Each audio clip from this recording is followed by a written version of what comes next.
They mocked him for his hoodie. But when he finally spoke, the entire cafe fell silent, because the man they dismissed had built the very place they were standing in. Like the video, subscribe to the channel. This story will make you think twice before judging anyone by appearance. Are you sure you can read the menu here? The question dropped from the hostess's lips with a smirk that curled slightly to one side, her eyes scanning the man standing in front of her from head to toe. He wore a faded gray hoodie, worn jeans, and held a weathered leather notebook. His long hair was slightly tousled by the wind. To everyone in that high-end cafe library, he was a nobody. No one imagined he was Keanu Reeves. Her name was Trisha. Perfect makeup, crisp uniform hair, ironed flat into precise lines. She was proud this was her domain, the Anthology, the most exclusive cafe library in the Upper West Side, reserved for qualified clientele. And the man in front of her, no Rolex, no Italian leather shoes, no iPad, not the type who belonged here. Keanu didn't respond right away. His eyes drifted to the small sign beneath the reception counter, Quiet Zone. Respect is required. Then he looked back at Trisha, his gaze calm, unreadable. She tilted her head, keeping the sarcasm alive. Can I help you? To-go coffee, maybe? The takeaway kiosk is in the back right side. This area is for members with reserved tables. Behind them, a few patrons glanced up, some curious, some smirking. A couple whispered, "Don't they filter who comes in?" Keanu gave a small nod, almost like he was taking mental notes. Then he said quietly, "I'd like an espresso table by the window, if it's available." Trisha gave a soft laugh. The kind people give when they're sure they're in control. Obviously, it's not. And even if it were, I couldn't seat someone without a reservation. Or, let's be honest, without qualifying as a member. Do you understand? She lowered her voice, leaned forward. This isn't Starbucks. Keanu placed his notebook gently on the counter, tapped it 3 times, then said, still soft, but this time with weight. That's interesting, because I remember designing that window seating layout myself. And this counter was installed 2 centimeters off from the blueprint. Mine fell over the room. Trisha froze. Her eyes flickered confusion, then defense. What are you saying? Is this some kind of joke? From the other end of the counter, a male staff member rushed over with a tablet in hand, his expression half shocked, half horrified. Trisha. That's Keanu. He's one of the silent partners, executive-level mystery audits. He's the reason we train for that. No more whispers, no more snickering. The cafe dropped into complete stillness, except for the soft instrumental jazz playing overhead. Keanu didn't gloat, didn't scold, didn't raise his voice. He simply bowed his head slightly. All I wanted was a place to read. No one needs to bow. Just don't judge people by their hoodie or shoes. He picked up his notebook and walked calmly toward the window seat. The very one Trisha claimed was taken. Trisha stood frozen. No one fired her. No one screamed, but somehow that hurt more, because it wasn't anger that shook her. It was how easily the truth undressed her assumptions and left her standing in them. No one sipped their coffee the same after that.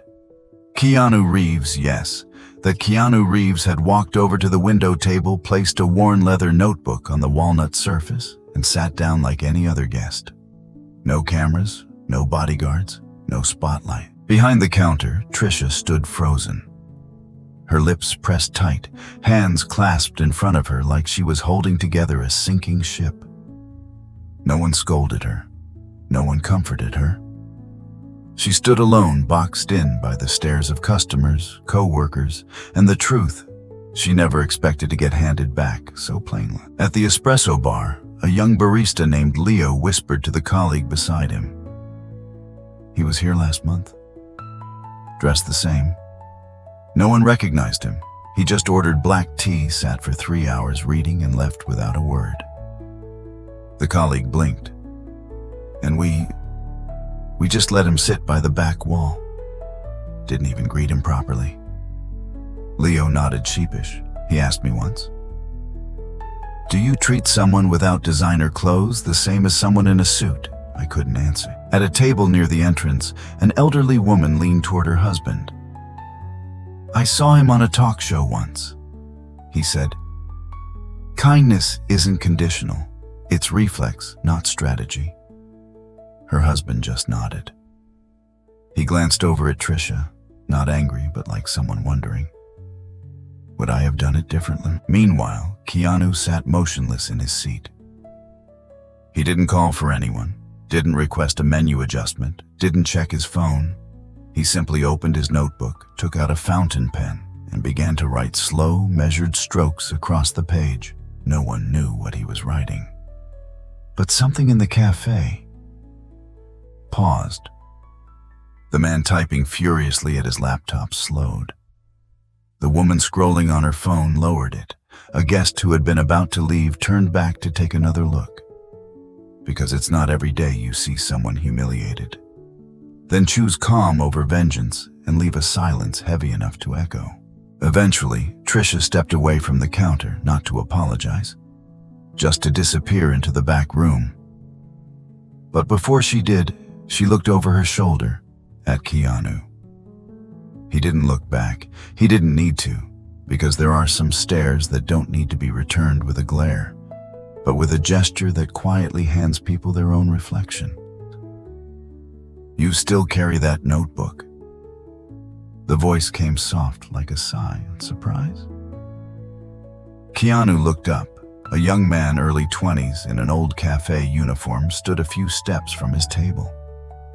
His gaze wasn't nervous or curious. It was the look of someone who had known the truth and stayed quiet for too long. "I remember now. You used to sit upstairs far in the corner. 6 months ago, always brought that notebook. Black coffee, no sugar, no ice." Keanu gave a small nod.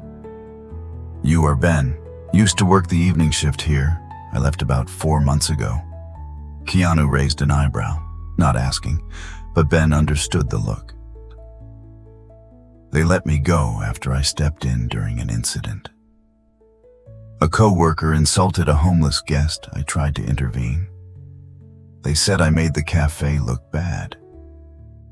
He looked at Keanu, not as a former employee to a boss, but as someone who had once seen justice get swept under the rug and now saw it being dusted off again.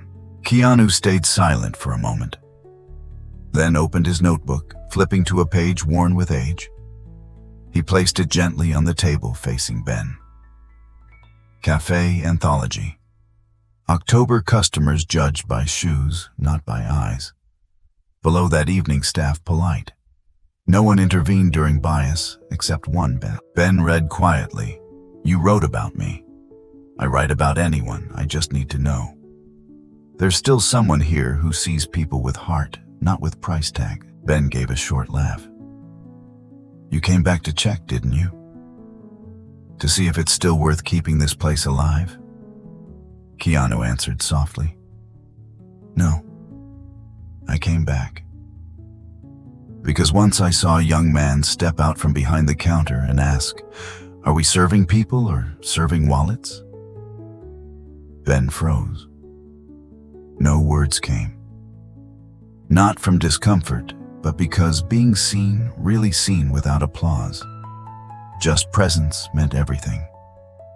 Keanu closed his notebook, stood up. "I'll be back. Can't say when. But if I return, I hope this time you won't just step forward. You'll have someone beside you." He walked away, leaving through the glass doors. Ben stood watching. So did a few guests, though. They hadn't heard the words, they felt the air shift. Trisha never came back out, but for those who witnessed it, a quiet question began to echo. If next time I'm behind the counter, what would I do? That evening, The Anthology Cafe remained open as usual. No one mentioned what had happened earlier that afternoon, at least not out loud. Trisha called in sick for her evening shift. Ben clocked out early, quiet but carrying something in his chest that hadn't been there before. And those who'd witnessed the moment in person still weren't sure if it had been real. Until the next morning. A 47-second video was uploaded to TikTok by the account @Books and Brews. No cuts, no music, just a caption.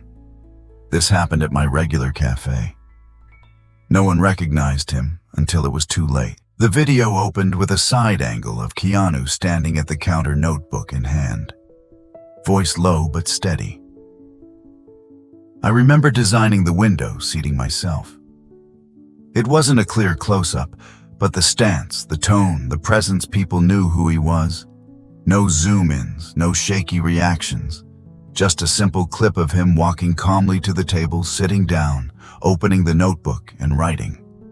While the cafe fell dead silent around him, you could still hear the soft background jazz.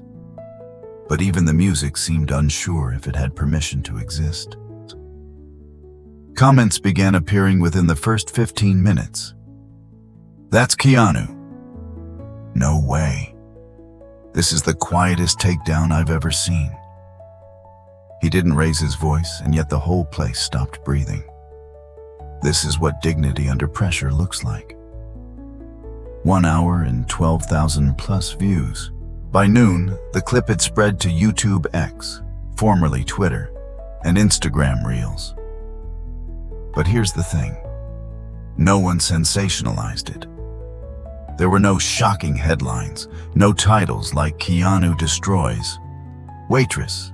Instead, most read, "What would you do if it were you? How do you treat someone who doesn't look like you?" That was the power of 47 seconds without drama. No shouting, no performance. Just a man who had been insulted and responded with stillness so powerful it made noise. On Reddit, someone claiming to be a guest in the cafe that day posted, "I was there. I saw it." He didn't say his name, he didn't flash status. He just let the room show itself, and it did. One video, filmed by someone who never intended to go viral, shared without intention to become famous. And that is what made people believe it. Among thousands of comments, one stood out. "We all like to think we'd step up, but most of us were in that cafe, and we didn't." Keanu never commented on the video. No post, no retweet, no statement from any of his official accounts, no press release, no interviews, no follow-up. He simply disappeared as if he'd never walked into that cafe at all. But the video didn't disappear, and strangely enough, others began to move. 3 days later, a small cafe in Seattle posted a photo on Instagram. A printed sign taped beside the register. "We serve based on respect, not your outfit." No tags, no explanation. Just left there like a truth that had waited too long to be spoken. Soon after, an independent bookstore chain in Toronto placed a card by the counter, "No one is too plain for kindness." Then a vegan cafe in Cape Town, a tea shop in Tokyo, a bakery in Paris. Anywhere people existed, echoes followed. There was no trend, no viral challenge, just people recognizing something in the silence and responding in kind. At an old bookstore in Hanoi, a staff member printed a quote from the video and taped it to the counter. "All I wanted was a place to read. No one needs to bow. Just don't judge people by their hoodie or shoes." No one knew who posted it, no one took it down. Customers read it, nodded, stayed quiet, and smiled gently at the clerk as if that sentence had reminded them of who they were. One cafe owner in New York wrote on Medium, "I used to train my staff to upsell. Now I train them to spot discomfort. If someone looks hesitant, don't measure them. Invite them in." A delivery driver in Brazil shared online. He returned to a cafe that once refused to serve him. This time, the staff handed him a glass of water free and pointed at a new sign. "We don't categorize customers. We only distinguish between right and wrong." And though no one mentioned Keanu's name, no one featured his face on a campaign. Everyone knew who had sparked it. Because when someone speaks quietly, you listen harder. Back at the anthology, the cafe where it all began, Trisha returned after a week. No one fired her, no one scolded her. But when she walked in, a new plaque was mounted at the counter. Respect is not an upgrade, it's the baseline.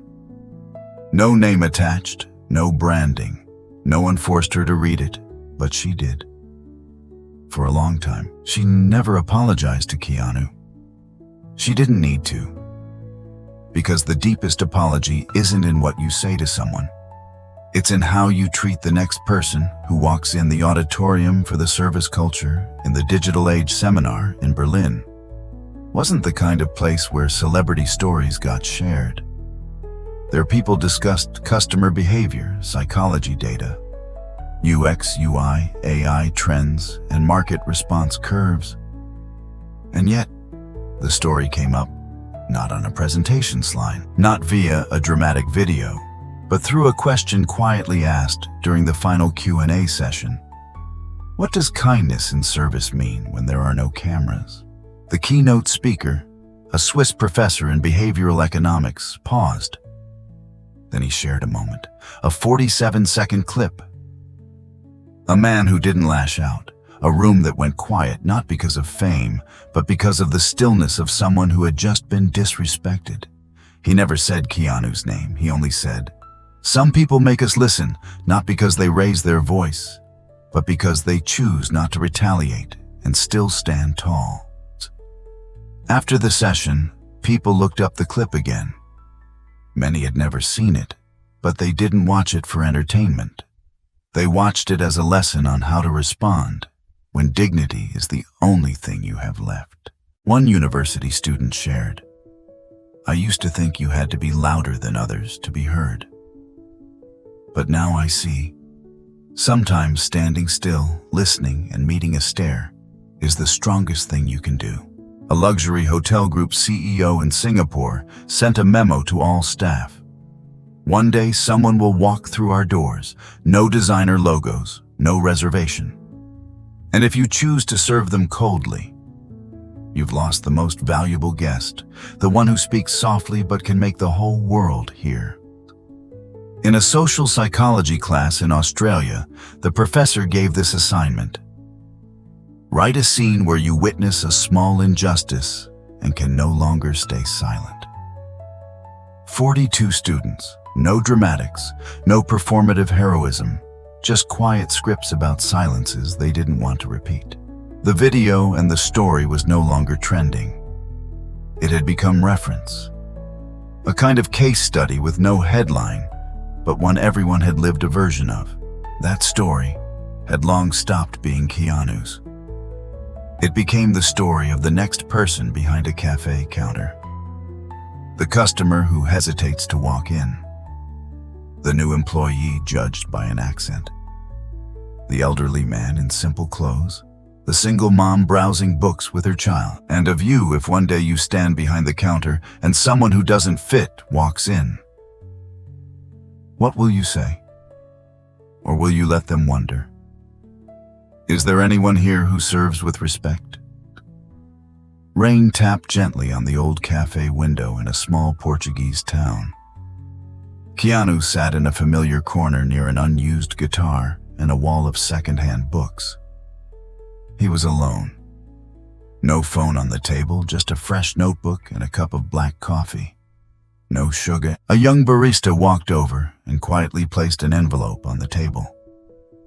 "Someone dropped this off for you. No name," they said. "If it's him, he'll understand." Keanu nodded, opened the envelope. Inside a folded piece of paper. Simple handwriting, no flair, but every word intentional. "I was there that day. 3 tables back, I saw everything, heard everything, and I did nothing." Keanu paused, not in surprise, but because he had been waiting for this letter. Not from someone specific, but from that part of the world he knew still lived between silence and reaction. He continued reading. I looked down when the hostess mocked you, pretended to check my phone as you were belittled. I heard you say that line about designing the seating, and I felt the whole room freeze. And I saw myself in that silence. The next section was written quicker, as if the writer had stopped thinking and just began spilling what had been kept too long. At the time, I thought, if I speak up, I'll be noticed. If I stand, I'll be the target. But now I understand. Silence is a choice. And I chose wrong. A small ink smudge at the bottom corner, maybe a tear. Maybe rain from the moment the letter was sealed and dropped off. Thank you, not for standing up, but for standing still. Not striking back, not shaming anyone. Just being still enough for me to see myself in that reflection. I didn't know your name at first, but now I don't need to because this isn't your story anymore. It's my lesson. No signature, just one final line written in a different color ink. If you ever come back, I won't stay seated next time. Keanu folded the letter, placed it atop his notebook. He didn't speak, didn't write anything back, because sometimes a letter that asks for no reply is the one written most honestly. Outside, the rain continued. But inside, someone somewhere had just forgiven themselves. The rain had stopped when Keanu left the cafe. The cobblestone street still shimmered with puddles reflecting late daylight like dimmed glass. He walked slowly with no particular destination, as if moving through thoughts he hadn't yet put into words. A quiet voice called from behind Mr. Reeves. He turned. A woman stood a few steps away, tall, thin face, bright eyes, and something held gently behind them. Something unspoken, unsure if it should be said at all. "It's me, Mira." He recognized her instantly. She had once worked on a small indie film set 5 years ago. An assistant producer who rarely spoke but never missed a detail. Not flashy, but he always remembered people who knew how to listen. They sat on a weathered bench beneath a tree canopy in a quiet corner of the park. No one brought up the video, no mention of the anthology, no talk of signs, essays, or viral posts. "I just wanted to say one thing," Mira said. Eyes on her hands, I was at the cafe. That day, Keanu didn't flinch. He simply nodded. "I didn't film anything, I didn't speak up, I just watched, then left." Silence. Not awkward, just enough space for each person to finish their own sentence quietly inside. "I saw myself," she said, voice steadier now. "Not in you. In her, in the way she judged, in the way she looked at someone and assumed."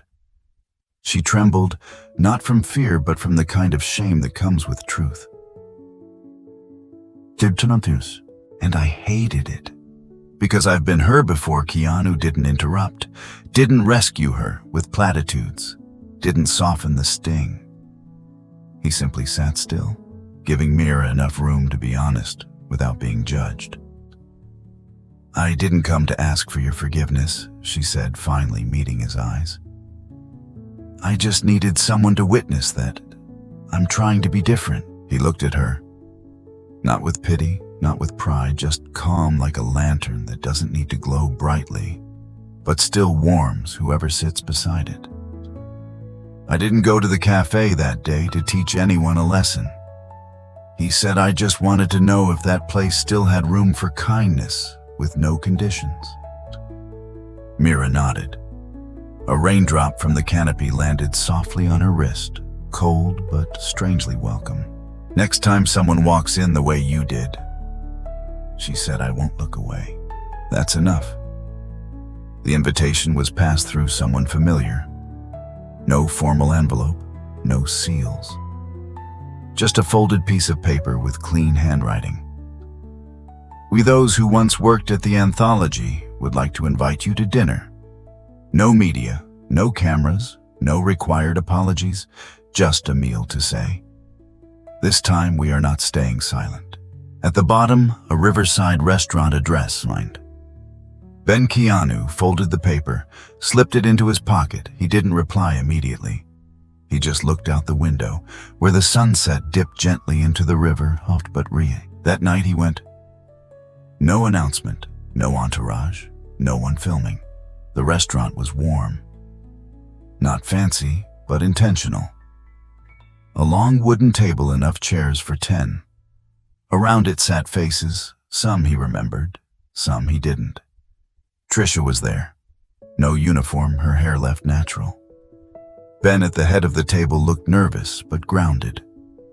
2 former baristas, a server who once passed him without a glance. They all stood as he entered, not out of obligation, but because this time no one was pretending. "Thank you for coming," Ben said. "I didn't come to hear apologies," Keanu replied quietly. Ben nodded. "And we're not here to justify anything. We just wanted to sit as people who learned something from a day we're not proud of." No one interrupted. The dinner was simple: pasta, toast, still water, a bit of red wine. No screens, no loud music, just soft clinking of cutlery and stories shared without polish. Trisha spoke first. "I thought I was protecting the brand standard. I didn't realize I was setting a standard for people. And I judged someone by their clothes."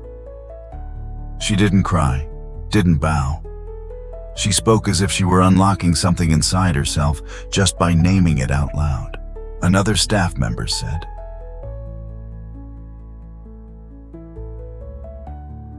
"A few days after I served an older man in worn clothes, and I caught myself thinking, what if he's another Keanu?" Then I realized that was the wrong question. He didn't need to be someone else. He was enough, just as he was. Keanu listened. No phone, no glancing away. He wasn't the center. He was the starting point of something they now had to walk for themselves. At the end, Trisha approached. No handshake, no selfies, just a sentence. "If someone gets dismissed again, I won't stay quiet. And if anyone asks why, I'll say, because I once did. And I don't want to be that person again." Keanu nodded. "No one's born right, but anyone can choose better if they mean it." The dinner ended. No applause, no speeches. But when Keanu stood to leave, they all rose with him. And this time, no one sat back down, holding shame. Part 4. I don't remember every face from the cafe that day. I was only 11. Sitting with my dad eating a croissant and staring out the window. I remember asking Dad, why isn't that man allowed to sit? Dad told me to keep eating. Mom wasn't there that day. The waiter barely glanced at the man in the hoodie before walking past with a jug of water. I remember the woman at the counter. Her voice wasn't loud, but everyone heard. That question, it stayed with me for over a decade. "Are you sure you can even read the menu here?" I didn't understand all the words, but I felt the coldness in the room.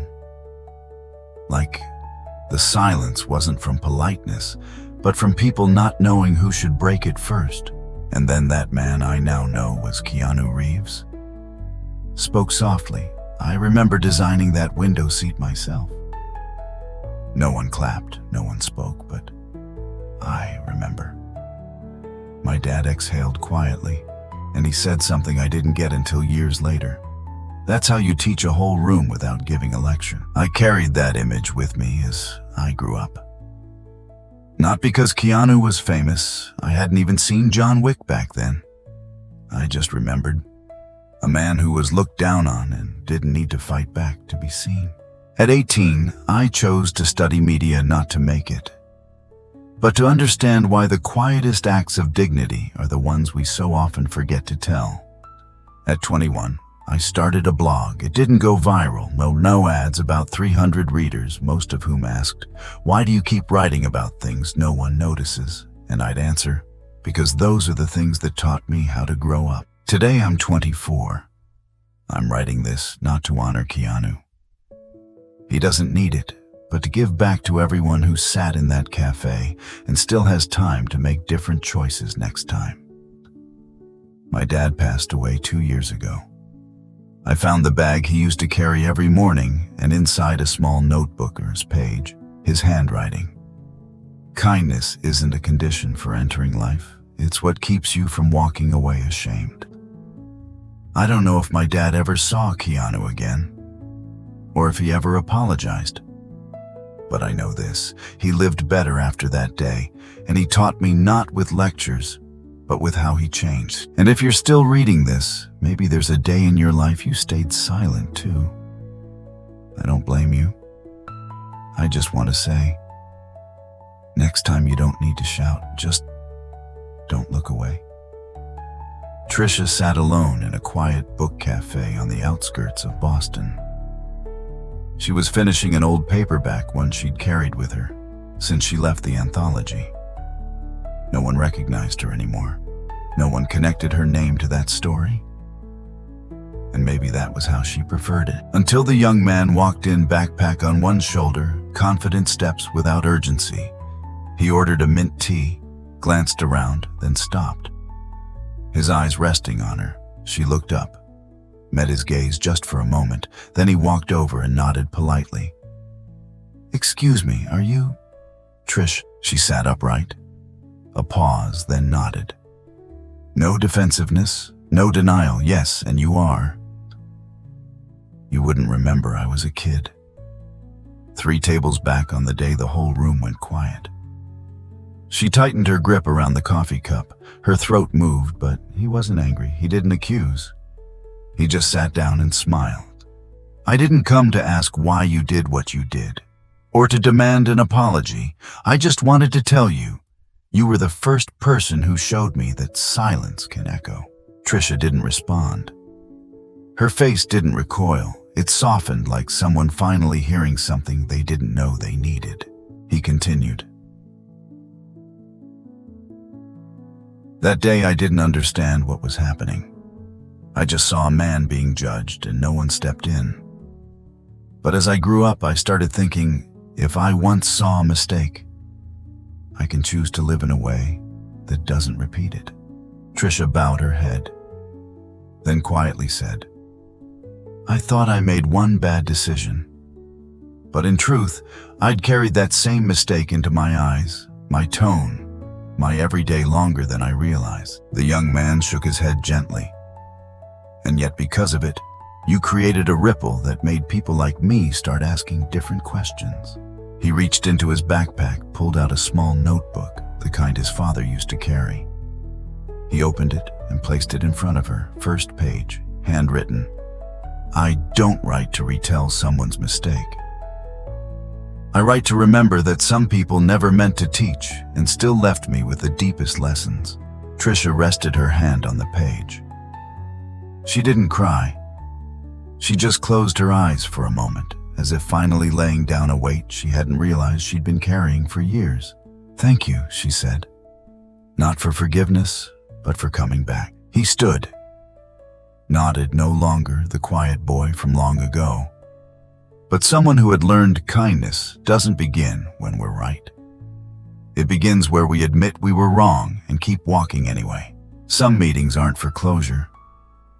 They're for confirming both people in the story are now walking a different path, lighter, better, and no longer needing to say sorry. I used to think this was Keanu Reeves' story.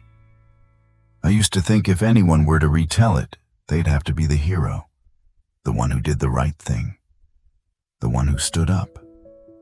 I wasn't that person. I sat still. I looked away. I thought, this isn't my business. But maybe that's exactly why I get to write this. Because I know that silence too well. It followed me through my teenage years like a shadow. I met Keanu once. Not to ask him anything, not for an autograph, not to take a photo or get a quote. We just drank tea. We didn't say much. He said, "Not everyone stands up the first time. What matters is, when the moment comes again, don't look away." I kept that sentence with me. Not as a weapon, not to point at others, but like a small light just bright enough to show me where to step next. I don't need you to agree with me. I don't need you to share this story. I only ask, if you've read this far, take one quiet minute to ask yourself, if that happened in front of me, what would I do? You don't have to shout. You don't have to be the rescuer. You don't have to argue with anyone. Sometimes you just have to not be silent. Sometimes you just have to step closer. Sometimes you just have to not look away. That alone makes someone feel a little less alone. And if you do that, then this story isn't mine anymore. It's yours. Keep it alive by how you live, not by who you name. Because sometimes the most powerful story is the one where no one knows who the main character really was.